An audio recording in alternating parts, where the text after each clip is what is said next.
nggak lama tiba-tiba terdengarlah suara laki-laki ngomong.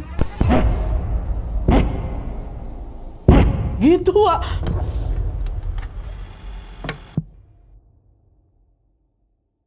Hai, wassalamualaikum warahmatullahi wabarakatuh. Terima kasih sudah klik video ini. Oke, Wak, jadi di malam ini ya, seperti biasa aku akan menceritakan lagi satu kisah horor Wawa ke kalian semua. Di sini ada nggak, Wak, di antara kalian yang suka touring? Atau minimal jalan-jalan naik motor keliling kota gitu buat nyari angin? Pernah? Ada? Nah, kahwe yang akan aku bawakan ini, Wak, berkisah tentang dua anak muda yang hobi touring, hobi perjalanan jauh. Pada suatu akhir pekan nih, Wak, yang mereka berdua ini memutuskan touring ke luar provinsi sekalian untuk refreshing. Pas berangkat semua memang masih aman-aman aja, cuacanya bagus, jalanannya lancar, dan memang nggak ada firasat apa-apa. Tapi masalah baru muncul waktu perjalanan pulang, di mana pada saat itu mereka ini iseng milih jalan baru atau jalur baru dengan alasan biar tahu jalan aja gitu.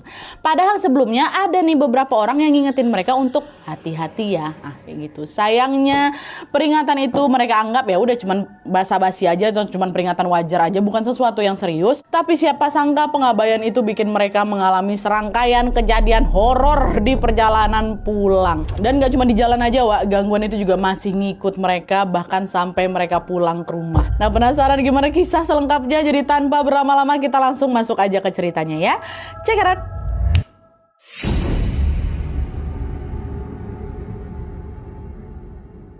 Oke, Wak, jadi kisah yang akan aku ceritakan ini dikirim sama Wawa kita yang bernama Mas Dimas dari Bandung. Halo, Mas. Nah, jadi pengalaman horor ini dialami Dimas waktu tahun 2020 kemarin, waktu dia lagi touring sama temannya yang bernama Alman. Jadi ceritanya waktu itu Dimas ini masih kuliah di salah satu kampus yang ada di Bandung, Wak. Dan dari semua temannya, Alman lah yang paling dekat sama dia. Soalnya mereka ini sama-sama suka touring gitu. Tiap ada waktu senggang, mereka ini pasti langsung gas, Wak, untuk touring. Kemana aja lah, pokoknya naik motor kemana-mana. Nah, di suatu hari, tepatnya pada hari Sabtu, Wak, Dimas sama si Alman ini berencana liburan ke salah satu spot wisata yang ada di Tasikmalaya. Mereka sepakat berangkat jam 7 pagi. Tapi mereka waktu itu boncengan satu motor aja, Wak, bukan motor masing-masing. Alman yang nyetir, Dimas yang duduk di belakang, Dimas yang dibonceng. Nah, waktu di perjalanan nih, udah ngegas kami, belum sampai Tasik lagi, Alman nggak sengaja lihat papan penunjuk arah, Wak. Tulisannya Jogja 360 km. Alman ngomong ke belakang, "Weh, Wak, Jogja nggak terlalu jauh loh, mirip kayak PP Bandung Jakarta. Kalau kita ke Jogja aja gimana?" Kata si Alman. Betul kau. Kita nggak ada persiapan ini, kata Dimas kan. Nggak apa-apa, mumpung cuacanya lagi bagus, gas aja lah yuk. Ayo, kata Dimas. Tapi kau yang nyetir duluan ya, nanti gantian, kata Dimas. Adalah tuh, akhirnya betul, Wak. Nggak jadi mereka ke Tasik, mereka pun nekat pergi ke Jogja, berbekal sama Google Maps saja kami Nadia. Nah, menurut Maps, mereka ini bakal sampai di Jogja sekitar 12 jam lagi. Mereka sepakat buat nyetir gantian, 6 jam Alman, 6 jamnya Dimas gitu. Waktu itu Google Maps ini mengarahkan mereka lewat jalur selatan, Wak. Nah, jalur selatan ini adalah jalur panjang yang membentang dari Bandung sampai ke Jawa Tengah bagian selatan. Nah, pas berangkat ini, langit memang masih cerah, situasi jalan juga belum terlalu ramai. Tapi begitu kami masuk ke area hutan, suasananya langsung berbeda di situ. Belokannya makin banyak ya kan, kanan kiri itu udah hutan-hutan rapat tuh, Dan waktu itu entah kenapa hampir nggak ada kendaraan yang lewat. Ya ada, coba jarang gitu loh. Dimas sempat mikir, kok makin sepi nih. Tapi dia nggak ngomong ke Alman supaya si Almannya fokus nyetir ya. Nah, setelah beberapa jam di jalur hutan, mereka pun keluar ke perkotaan untuk mencari makan. Habis makan, Dimas sama si Alman ini gas lagi lah untuk supaya cepat sampai. Tapi pas kami baru mau naik motor, Nadia, ada bapak-bapak tiba-tiba aja nepuk bahu aku. "Hati-hati ya, Mas," kata dia kayak gitu. Nada bicaranya juga serius sekali, sampai-sampai sempat terdiam aku, Nadia. Nggak lama baru aku bilang, "Oh iya Pak, makasih ya." Di sini Dimas juga nggak mikir aneh-aneh, wajar aja lah ya ada yang bilang kayak gitu. Bapak ini kan tahu kami lagi mau siap-siap jalan ya kan. Karena setelah itu mereka tetap lanjut jalan tuh, menembus panasnya jalur selatan. Tapi belum lama mereka jalan, tiba-tiba hujan deras sekali, macam air yang ditumpahin. Mereka memutuskan untuk neduh bentar lah itu di pom bensin. Sambil nunggu hujan reda, Dimas mampir ke warung kelontong, Wak, yang memang nggak jauh dari pom bensin tadi buat beli rokok. Sementara si Alman masih neduh tuh di pom bensin, nggak ikut dia ke warung. Nah, pas sudah di warung mau bayar itu rokok, si ibu warung itu nanya, "Dari mana, Mas? Mau kemana?" Katanya. Dimas bilang, "Kami dari Bandung, Bu, mau ke Jogja." Tapi setelah Dimas ngejawab itu, ibu tuh langsung diam deh. Terus pandangannya tertuju ke belakang aku, ke belakangnya si Dimas. Kayak gitu, macam ada sesuatu gitu di belakang. Padahal nggak ada, di warung tuh cuma aku yang beli. Nah, nggak lama dari itu ibu tuh ngomong lagi, "Hati-hati ya Mas," katanya. Iya Bu, makasih ya Bu ya gitu. Nah, udah tuh dibilang hati-hati lagi sama si ibu ini. Cuma Dimas kan ya udah biasa aja kayak gitu. Dimas keluar warung, balik lagi lah ke pom bensin. Untungnya nggak lama dari itu hujan tuh udah mulai mereda, Wak. Mereka lanjut lah ini jalan lagi ya kan. Dan setelah hampir 12 jam kami naik motor Nadia, kami sampailah itu di Jogja jam 8 malam. Waktu nyampe kami langsung OTW ke penginapan yang nggak begitu jauh dari lereng Merapi, memang naik kami ke atas. Nah di sana mereka langsung check in di penginapan, ganti baju, terus tidur, istirahat biar besok bisa explore ke beberapa spot wisata yang udah mereka cari di malam itu. Nah besoknya ada masuk hari Minggu nih ya, Dimas sama Alman bangun agak siang tuh, Wak. Terus mereka check out dan mereka langsung mampir ke tempat-tempat yang mereka mau tuju itu, beberapa spot wisata. Tapi anehnya di situ Nadia, aku udah ngerasa di 2-3 tempat wisata yang kami kunjungi, aku ngelihat ada beberapa orang yang ngeliatin kami lama kali Nat. Kayak digituin. Aku nggak takut Nadia, cuman heran aja ngapain nengok aku kayak gitu kali gitu kan. Tapi udahlah, karena memang lagi liburan, Dimas cuek aja dan fokus nikmati suasananya. Sekitar jam 2 siang mereka mampir ke angkringan yang nggak begitu jauh dari lereng Merapi itu. Nah pas lagi nyeduh kopi, Dimas nanya, Man, nanti waktu kita balik, mereka langsung balik hari itu juga, Wak. Memang biasa kami kayak gitu Nadia, bentar-bentar aja, yang penting udah sampai, terus balik udah gitu. Nanti waktu balik sore ini ke Bandung, enaknya kita lewat mana ya? Katanya. Alman bilang, kemarin kan kita udah lewat jalur selatan nih. Sekarang kita baliknya lewat jalur utara aja yuk, biar tahu jalan kita, kata si Alman. Aman nggak tapi Wak? Aku belum pernah soalnya lewat sana. Aman. Aku tinggal tengok map saya kan bisa. Nanti aku aja yang nyetir, kata si Alman. Nah di situ Dimas tuh sebenarnya masih agak ragu, Wak, karena belum pernah lewat sana. Tapi karena Alman kedengarannya meyakinkan, ya udah aku ngikut-ngikut aja Nadia. Udah selesai makan, nongkrong bentar apa segala macam, baliklah mereka. Mereka betulan memang cuma 1 hari aja Wak di Jogja. Nah, setelah menentukan jalur utara tadi, mereka siap-siap pulang supaya nggak kesorean. Pas mau ngambil motor di depan angkringan, Wak, tiba-tiba datang lagi nih tukang parkir. Hati-hati ya Mas, kata dia kayak gitu lagi. Denger itu Nat, itu kan sebenarnya biasa kan, cuman aku agak kaget. Oke, ini udah ketiga kalinya nih aku diingetin untuk hati-hati. Pertama bapak-bapak kemarin, terus ibu warung, sekarang tukang parkir. Sebenarnya itu kan memang peringatan yang wajar kan, Wak. Cuma yang bikin aneh itu nada mereka bertiga tuh sama-sama tegang, Wak. Biasa kan, hati-hati ya Mas, sambil ngobrolin motornya nggak? Hati-hati ya Mas. Kayak gitu, semua pada natap aku serius semua kayak gitu Nadia. Itulah kenapa aku ngerasa janggal. Cuma ya udah, aku tetap senyum sama si Mas itu, aku bilang makasih, habis itu kami pergi. Udah ngegas, motor kan si Alman yang nyetir lagi kan. Mereka lanjut lah masuk ke jalur utara seperti rencana awal. Awalnya di situ juga perjalanan pulang masih aman-aman aja Nadia. Langit belum begitu gelap, jalanan juga masih nggak terlalu ramai. Tapi semakin jauh keluar kota, suasana mulai agak beda. Kendaraan yang lewat makin dikit, langit juga perlahan udah mulai gelap nih. Nah pas nyampe di daerah Magelang Nat, tiba-tiba hujan lagi. Nah karena nggak mau kemalaman, kami bablas aja tuh pakai mantel aja bentar, tuh bablas hujan-hujan kayak gitu. Tapi makin lama kami jalan, dia hujan tuh makin deras. Terus kiri kanan kami nih udah mulai berubah hutan gitu loh. Dimas memang udah pernah lewat hutan di kayak gitu kan, waktu berangkat tadi kan juga lewat hutan kan, walaupun di titik yang berbeda. Tapi suasananya yang beda Nat, sepi itu kerasa lebih dalam gitu. Dan beberapa kali Nat, aku ngerasa kok kayak ada yang ngikutin kami ya. Bukan motor, bukan mobil, tapi kayak ada yang ngikut, ada yang nempel dekat motor kami tuh. Waktu aku tengok ke belakang nggak ada siapa-siapa. Jangankan orang Nat, kendaraan aja nggak ada yang lewat. Aneh nggak tuh? Kami aja yang ada di situ, masih diam aja di situ. Aku nggak ada nanya sama si Alman, supaya Alman kan lagi nyetir kan, supaya nanti dia nggak kepikiran. Udah akhirnya diam aja. Tapi kok ada yang aneh ya gitu. Motor terus melaju tuh sampai akhirnya hujan makin deras lagi, pandangan mereka pun terasa buram.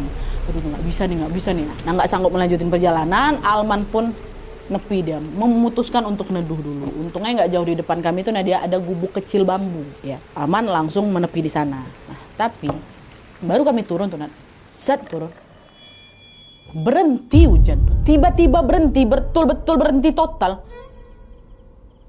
langsung berhenti. Karena ada berhenti nggak jadilah kami duduk Nat, naik lagi motor, set, dah ngegas lagi, nyeng, ini.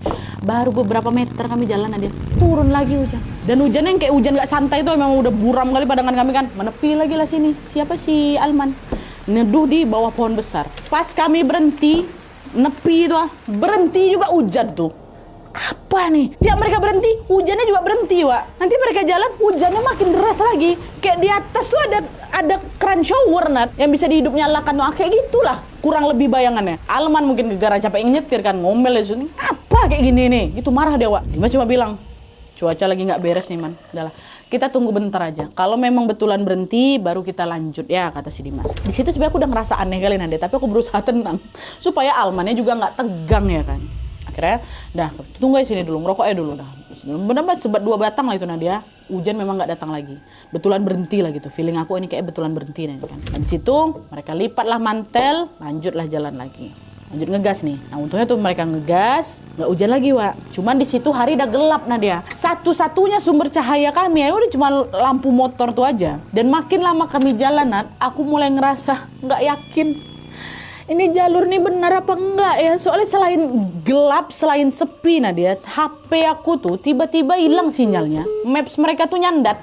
Kok hilang sinyal nih? Nah di tengah kebingungan itu tiba-tiba muncul sorot lampu mobil sedan Wak dari belakangnya. Alman agak langsung minggir dikit kan. Dipotong mobil nih. Mobil ini motong mereka. Terus dia belok kanan Wak. Nah nggak lama Alman nanya, Dim kita belok mana nanti Dim? Pas pula waktu dia nanya sinyal HP muncul lah dia. Wak bisa-bisa nih belok kanan, udah ikutin mobil tadi aja kata si Dimas ya kan. Belok kanan lah ini si Alman. Tapi begitu mereka belok Wak, mobil sedan itu udah nggak ada, hilang Nan. Orang masih nampak dia belok tuh, kami ikut juga belok, hilang. Itu mereka berdua kayak macam sama-sama tahu aja gitu kan, hilang mobil tuh nggak ada jejak. Cuman waktu kami belok kanan itu kami dihadapin lagi sama pertigaan dia, ada jalan yang ke kanan, ada lagi jalan yang ke kiri. Jalan ke kanan tuh maksudnya lurus tadi itu, terus ada jalan bebelah lagi belok ke kiri. Alman nanya lagi, mobil tadi belok kemana ya Wak? Dimas langsung tengok ke kiri, jalan yang kiri kan. Ternyata di sana gelap, nggak ada lampu dan jalannya juga kelihatan agak macam nanjak gitu loh Nat. Sementara yang kanan, yang harusnya mobil tuh lewat sana itu jalannya datar. Tapi memang ada daun-daun kering yang numpuk-numpuk di jalan gitu. Dimas bilang, udah Wak belok kanan aja lah. Biasanya kanan lebih baik. Tangan kanan kan baik. Udah kanan aja. Dah Alman langsung belok lah ini, ngikutin perintah si Dimas. Baru beberapa meter kami masuk Nat, mereka langsung ngerasa janggal lagi. Jalan itu yang kelihatannya tadi mulus ya, memang cuma ada beberapa daun-daun ketumpuk aja. Rupa ya rusak parah, dan saking banyak daun kering yang numpuk di sana, motor kami tuh macam nggak bisa lewat tuh loh Nadia. Nggak betul ini kata si Dimas kan. Akhirnya dia ngomong, Man putar balik Man, kayak kita salah jalan ini katanya. Nah, Alman langsung putar balik tuh, balik lagi ke pertigaan tadi. Berhentilah di situ. Nah di situ Dimas coba buka maps lagi, buka kan, aduh sinyal tuh hilang timbul Nat. Nah di momen ini matanya si Dimas nggak sengaja ngelihat ke arah rumpun bambu yang memang nggak begitu jauh dari tempat mereka berhenti. Bambu-bambu tuh tinggi Nat ya, rapat-rapat semuanya dan hampir macam menutupi separuh jalan yang ada di situ kan. Terus nggak lama tiba-tiba Nat, terdengarlah suara laki-laki ngomong. Gitu Wak, suaranya jelas sekali Wak. Dan dari arahnya suara tuh muncul dari sela-sela bambu tuh lah. Dan yang dengar itu bukan cuma aku, Nadia, si Alman dengar juga. Wak dengar gak? Suara apa tuh? Gak tahu aku udah langsung naik motor lagi. Dah gas saya. Jangan kau tengok ke sana ya katanya. Awak ada gemeter Nat. Digas lagi sama si Dimas. Tapi gara aku penasaran, aku lirik dikit lah itu pakai ujung mata Nat.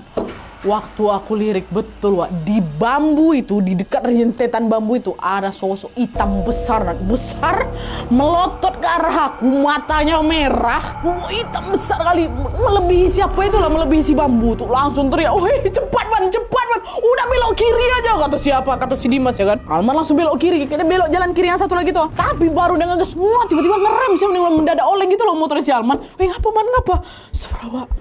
Wah, ada anak kecilnya berang. Waktu aku namanya udah nggak ada kata dia kayak gitu.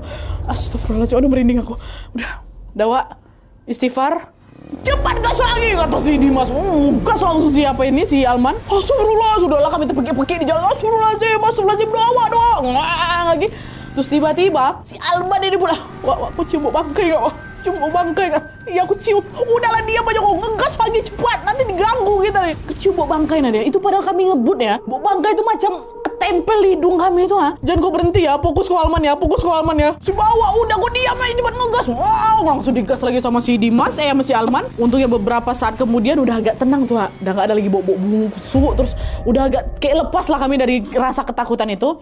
Gak lama ada gubuk kecil di sebelah kiri kami Nadia. Terus di depannya itu ada lampu teras ya, warna merah lampu terasnya. Terus di depan gubuk tuh ada meja kayu yang biasanya kayak dipakai buat di angkringan gitu lah. dah ada di situ, kelihatan lah, lumayan ikonik lah ya kan. Oh ada gubuk gitu. Coba kami lewat aja, nggak mau kami berhenti kan. Nah, jalan lagi nget. 5 menit kemudian nampak lagi gubuk yang sama. Ada lampu merah di depannya, ada meja kayu di depan tuh. Bahkan ada ember biru di pojokan gubuk tuh, ada ember biru. Ini bukan gubuk yang tadi ya, Wak. Mungkin mirip aja, Wak. Tadi soalnya aku nggak ada nengok ember biru. Ini kan ada ember biru. Mungkin beda, pasti beda. Nah, udah ngegas lagi aja kok. Lanjut jalan lagi nih. Tapi untuk ketiga kalinya, ketemu lagi kami gubuk itu, ketemu lagi. Dan kali ini Alman sampai pelanin motor. Dipelaninnya motor ya, ditengoknya.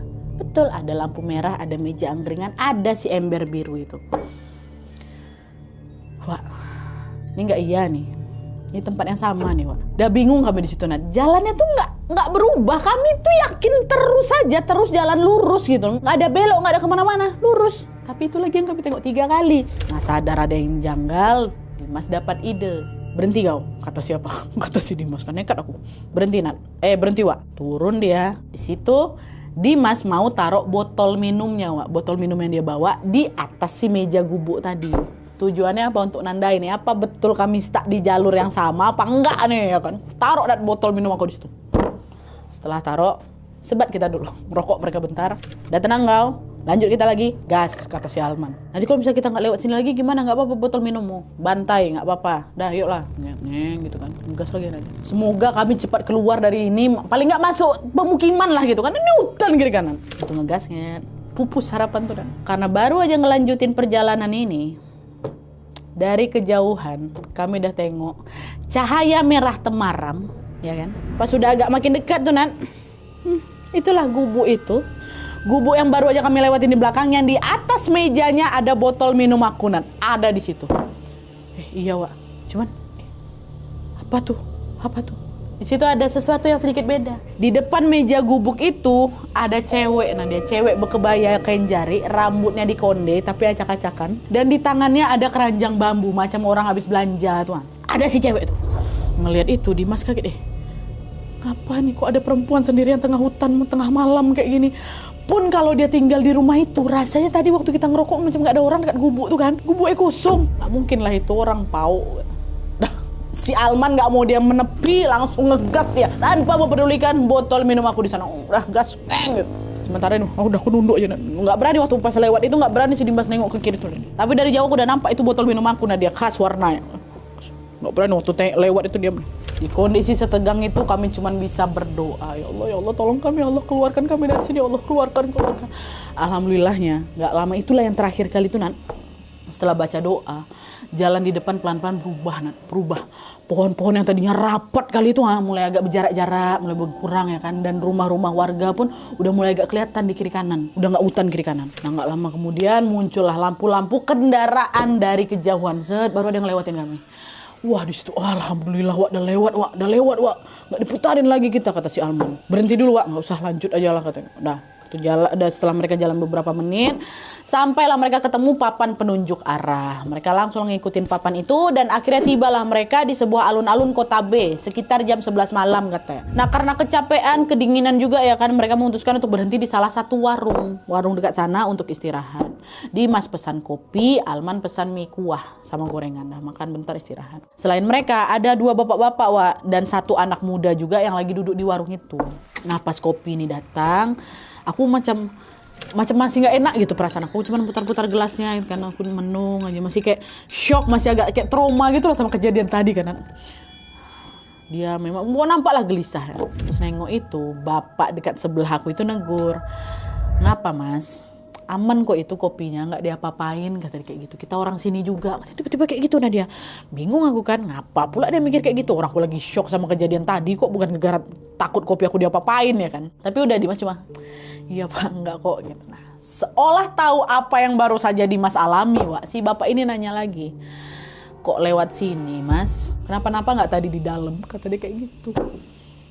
Kaget lah aku Nadia, tapi aku masih berusaha santai. Oh, nggak ada apa-apa kok Pak. Ngapa emang Pak? Gitu kan. Bapak dan si penjual angkringan ini saling pandang bentar. Terus nggak lama bapak ini ngomong, Mas belum tahu ya? Biasanya nih yang mampir ke warung ini pasti habis nyasar dari hutan Mas. Dan hutan yang kalian lewatin itu bukan tempat biasa. Alas roban itu Mas. terkenal mistis di dalam tuh. Hah? Mistis gimana Pak? Nah disitulah si bapak penjual angkringan tuh cerita. Kalau jalur yang kami lewati tadi tuh Nadia, itu masih bagian dari Alas Roban, hutan yang memang terkenal seram dari zaman dulu ya kan. Dan sejak tol Trans Jawa itu dibuka, jalan lamanya ini makin sepi, gara-gara orang-orang lebih milih lewat jalan tol. Dan yang lewat Alas Roban itu biasanya cuman warga sekitar aja. Itulah kenapa tempat itu terasa jauh lebih sepi dan lebih sunyi lagi. Dan si bapak tadi tuh yakin kalau ada yang mampir ke warung aku ini terus mukanya panik, bengong kayak si Dimas itu pasti bukan warga sini. Dan pasti dia habis disesatin di alas. Udah biasa kayak gitu. Nah, waktu dengar penjelasan itu kaget lah orang berdua ini, si Dimas sama si Alman kan. Astaga gitu kan. Kami nggak tahu kalau jalur tadi itu Alas Roban. Soalnya entah kenapa di maps mereka tuh ya memang nggak ada infonya. Kan map kan juga nggak kami tengok ini masuk bagian sini nggak kan, dari jarak jauh aja kan kok jalurnya ke sini gitu. Pun lagi di jalan nggak bisa ngamatin map kali. Pokoknya mereka tengok jalur birunya aja. Mereka pikir itu hutan biasa. Akhirnya setelah tahu cerita itu, aku sama si Alman ya merinding tapi juga agak lega kan. Meskipun kami mengalami kejadian janggal, setidaknya kami nggak kenapa-napa ya kan. Cuman ya tadi itulah diliatin sosok, terus diputarin beberapa kali, nggak sampai kayak diganggu ekstrim kali. Akhirnya setelah ngobrol, sambil istirahat juga bentar kami di warung itu, jam 2 paginya kami langsung memutuskan untuk balik, melanjutkan perjalanan. Menurut Google Maps, harusnya kami tuh sampai Bandung tuh sekitar jam 7 atau jam 8 pagi Nadia. Tapi ternyata mereka baru sampai di Bandung sekitar jam 3 sore di hari Seninnya. Padahal dari kota BK ke Bandung tuh kami nggak ada berhenti loh Nadia, nggak macet juga, dan juga udah nggak nyasar lagi di hutan. Cuma memang entah kenapa kami ngerasa kayak perjalanan tuh panjang kali, lama kali nggak nyampe-nyampe. Macam jalan lurus antar provinsi tuh nggak habis-habis gitu jalannya. Tapi nih waktu mereka nyampe Bandung, nyampe rumah masing-masing, keanehan itu belum berhenti Wak. Baik Dimas maupun Alman sama-sama ngerasain kejadian aneh untuk kesekian kalinya. Jadi Wak, pas udah nyampe di rumah, Dimas mandi ya kan. Dimas mandi, rebahan dia bentar, terus tiduran lah dalam keadaan badan masih pegal-pegal kali, badan aku remuk badan aku Nadia. Nah di dalam tidur itu dia mimpi. Dimas ngerasa ada di tempat gelap kayak ruangan kosong gitu Nat. Terus cuman ada sedikit cahaya lampu yang redup gitu. Nah belum sempat Dimas bergerak, dari kejauhan terdengar ada suara langkah kaki. Diseret tapi Nat langkahnya seret. Nggak lama muncul nenek-nenek. Pucat mukanya dia, matanya melotot, terus bajunya tuh macam terbuat dari pelepah pisang tuh loh, pelepah pisang yang kering. Setiap kali dia bergerak, ada suara gesekan halus, kayak daun kering gitulah yang diseret di lantai. Set. Nah makin lama si nenek ini makin dekat ke aku. Nah, jalannya pelan, tapi matanya terus ngadep ke Dimas tanpa ngedip. Tiba-tiba nenek ini ngomel, pakai bahasa Jawa. Nggak ngerti aku Nadia, tapi aku tahu itu bahasa Jawa. Suaranya tinggi, pendek-pendek, maksudnya penggalan yang dia bilang tuh pendek-pendek, kayak orang lagi marah kayak itulah. Nah di situ Dimas pengen lari di mimpi itu, tapi macam kayak nggak bisa bergerak gitu. Nah di badan aku macam berat, napas aku juga udah mulai sesak tuh. Nenek itu terus maju sampai dia udah dekat kali sama muka aku Nadia. Bahkan aku bisa ngerasa hembusan napas si nenek itu di pipi aku. Belum sempat Dimas nih ngapa-ngapain, nenek tuh tiba-tiba macam ngangkat tangan, macam mau nampar aku Nadia. Mau gini dia kan. Dan pas sebelum dia nyampe pipi aku Nadia, terbangun keringat dingin, napas aku udah ngos-ngosan, badan aku bergemetar. Pas nengok HP udah jam 9 pagi. Nah karena takut mimpinya ada hubungannya sama kejadian kemarin, si Dimas langsung telepon si Alman ya kan. Weh kau datang ke rumah aku loh, kenapa? Datang dulu kau ke rumah aku kan. Nah waktu si Alman datang langsung cerita lah si Dimas. Weh tadi aku mimpi didatangin nenek-nenek, weh ada hubungannya gak ya sama perjalanan kita kemarin? Di situ ternyata, aku juga mimpi itu Dimas, kata si Alman. Sama Wak, mereka mimpikan sosok yang sama, ciri-cirinya sama, matanya melototkan, iya, kulitnya keriput kan, iya, dia pakai baju apa? Pelepah pisang Wak, pelepah pisang kering kan, iya sama. Dengar itu Dimas sama Alman sadar betul, pasti sosok nenek ini ada kaitannya sama mereka yang sesat di alas kemarin tuh. Aduh, ini ada yang nggak betul nih Wak. Udah yang penting kan kita selamat, cuma datang dari mimpi aja, banyak-banyak doa aja lah kita, yuk, wuduk kok, sholat kita, kata si Alman. Aku lakukan tuh dia sholat, aku kan takut kenapa-napa. Hari-hari setelahnya Alman sama Dimas balik lagi ke rutinitas Wak. Mereka kuliah, mereka main, kadang-kadang juga mereka touring lagi nih. Meskipun berusaha melupakan kejadian waktu itu, tapi tetap aja kami berdua masih agak kepikiran Nadia, karena nggak pernah kami diganggu kayak gitu selama touring. Dan bukan cuman itu aja Wak, soal si nenek tadi itu rupanya masih sering muncul juga di mimpi mereka. Masih. Dan sampai di titik itu pun Alman sama Dimas nih masih nggak tahu ngapa mereka disasarin kemarin, kenapa lihat mbak-mbak bekonde, dan kenapa si nenek yang sama ini selalu muncul di mimpi mereka. Mereka nggak tahu, mereka mencoba melupakan, tapi mereka sebenarnya masih kepikiran. Baru sampai 2 tahun kemudian Nadia kejawab itu kenapa. Jadi waktu itu di suatu sore Alman lagi main ke rumah kawannya namanya Robert. Mereka ngobrol ya kan, dan lama-lama nyerempet lah nih ke obrolan mistis. Nah di situ Alman cerita tentang kejadian pengalaman kami yang waktu sesat di alas itu. Nah waktu dia cerita, orang tuanya si Robert itu lagi ada di situ, nimbrung juga dengerin obrolan aku. Nah begitu Alman selesai cerita, mamanya Robert bilang, mama si Robert ini Nadia, indie home juga, dia maksudnya punya, bisa tahu lah kayak gitu. Mas, jalur yang kalian lewatin itu memang dijaga. Kalau orang luar masuk tanpa izin, biasanya diputarin, terus sampai nggak bisa keluar loh mas. Tapi kalian dilepas, soalnya kalian ada yang ngejagain. Kaget si Alman di situ kan, maksudnya gimana bu, dijagain siapa? Di situ Ibu Robert bilang, waktu si Alman cerita barusan ini, dia ngerasa ada sesuatu yang ikut sama si Alman, tapi bukan yang jahat. Menurut penglihatannya si Ibu Robert tua, Alman ini, kawan aku nih Nat, punya penjaga dari leluhurnya, sosok kakek-kakek yang ngejagain si Alman ini. Bingung si Alman kan, kok beda, yang muncul di mimpi kami kan nenek-nenek bu katanya. Ibu si Robert jawab lagi, ya memang beda sosoknya. Kakek-kakek itu penjaga dari leluhur kau. Nah nenek-nenek yang datang ke kalian itu penghuninya, salah satu penghuni alas Roban tuh. Masih menurut ibunya Robert, Dimas sama si Alman itu diganggu gegara energi penjaga si kakek-kakek Alman ini bentrok sama penghuni yang ada di alas. Sosok-sosok di alas marah nggak suka dia nengok si yang ngikutin si Alman ini, yang ngejagain si Alman ini, maka ya mereka disesatkan di situ. Kalian masih beruntung loh dek, kata mama si Robert, masih beruntung kalian nggak sampai terluka fisik dan kalian masih bisa balik ke dunia manusia. Dari dengar itu waktu aku diceritain sama si Alman, udah nggak mau lagi aku ambil rute yang serandom itu. Sekarang nih kalau aku mau touring, aku harus pilih dulu jalur perginya lewat mana, jalur pulangnya lewat mana. Udah kita pilih jalur yang rame, yang biasa dilewati orang. Gak usah pandai lah aku Alman buka-buka jalur baru, kata tengok coba-coba jalur baru, nggak usah. Nah soal yang si ibu-ibu warung nengok di belakangnya si Dimas itu apa, itu aku nggak tahu Nat. Aku nggak tahu juga, mau tanya sama siapa aku. Oke, jadi itu tadi kisah Dimas dan Alman yang tersesat di alas ini Dari kejadian mereka kita bisa belajar satu hal penting ya. Perjalanan itu bukan cuma soal sampai tujuan, tapi juga soal gimana kita menghargai tempat-tempat yang kita lewati. Kadang kita tuh memang ngerasa semua yang mana-mana aja Padahal setiap wilayah itu punya aturan dan penjaganya masing-masing. Sebenarnya Dimas sama si Alman ini tuh cuma niat jalan-jalan aja kan ya. Cuma jalan-jalan aja niatnya kami Nadia. Tapi mereka malah masuk ke jalur sepi dan malah masuk ke tempat yang terkenal angker.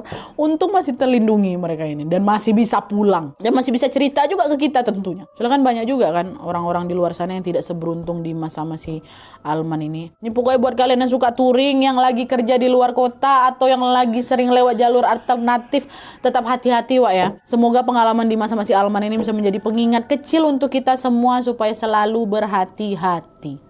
Oke, sekian dulu videonya. Terima kasih banyak yang sudah menonton. Kalau kalian suka video ini, klik like-nya.